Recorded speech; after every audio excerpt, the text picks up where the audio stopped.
Vous êtes sur la première chaîne d'information panafricaine, Africa 24. Ravi de vous retrouver pour une nouvelle édition de votre programme décryptage qui s'intéresse aujourd'hui à l'instauration d'un partenariat dynamique entre l'administration publique et le Conseil national du patronat burkinabé, CNPB. À ce sujet, nous nous entretenons aujourd'hui avec le nouveau président de l'instance, Idrissa Nassa. Monsieur Idrissa Nassa, bienvenue sur Africa 24. Vous avez été élu à la tête du Conseil national du patronat burkinabé pour le quinquennat 2023-2028. Quelles sont les priorités de votre mandat? Merci. Les priorités de notre mandat, vous savez que le CNPB a 49 ans, a été créé en 1974, après une cinquantaine d'années de vie. L'organisation a besoin d'être restructurée, d'être réorientée, réorganisée.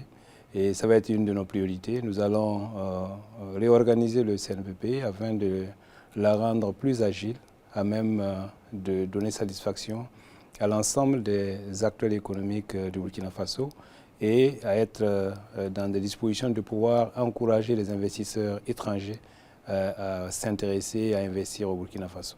À quel niveau voulez-vous hisser le CNPB d'ici 5 ans si tous vos projets sont mis en œuvre?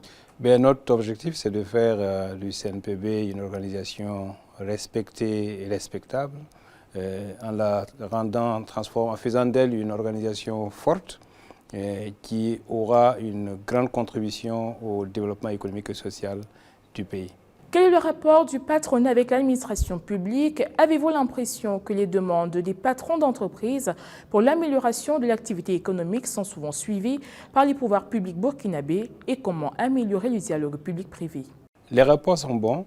Disons que le CNPB bénéficie d'une oreille attentive des pouvoirs publics et ça va l'être encore plus. Comme vous avez pu le constater, le chef de l'État, malgré son calendrier bien chargé, et a bien voulu présider lui-même ce matin l'installation du nouveau bureau. C'est une marque de confiance, c'est aussi un message à l'endroit des hommes d'affaires du Burkina Faso.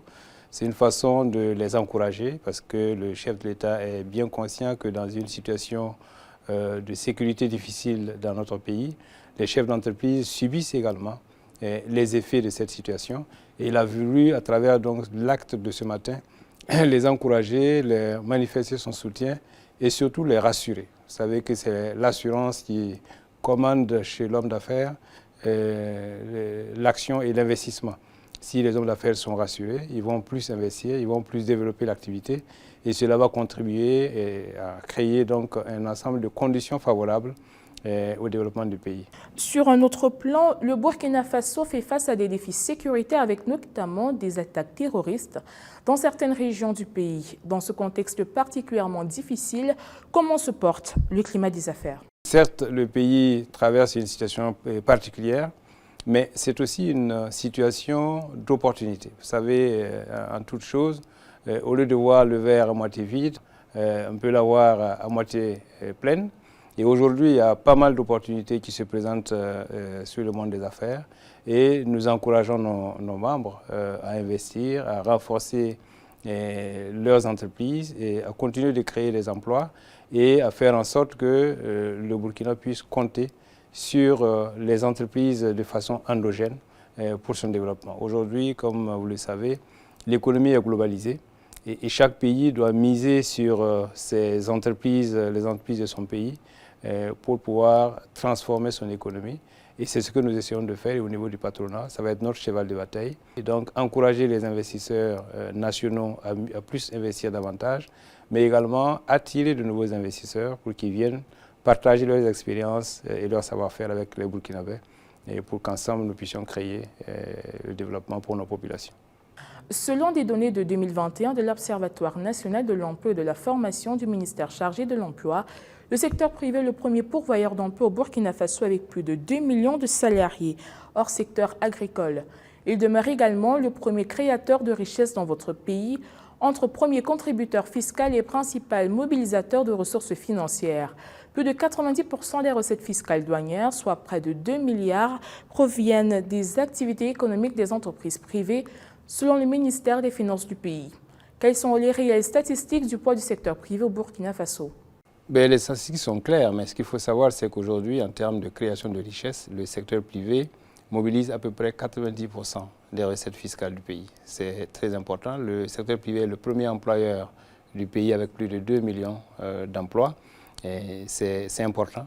Et tout cela confère au secteur privé une place importante dans l'économie.